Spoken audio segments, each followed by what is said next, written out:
hello friends আজি মোৰ মামাৰ ঘৰত বিয়া আছে তাৰ কাৰণে তৈয়াৰ হোৱা হৈছে মোৰ ছোৱালীকে সজাই আছে ওচৰৰ এতিয়া বৰ্তমান বিয়া আহি পালোহি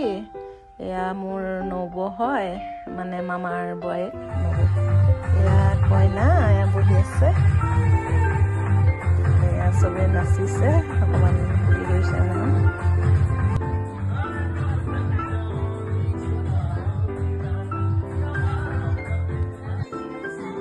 এয়া মোৰ ছোৱালীৰ লগৰ সকলোৱে নাচিছে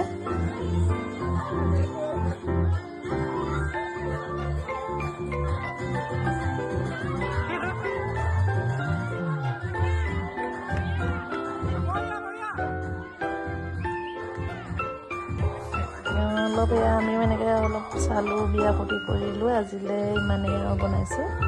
আপোনালোকে আজি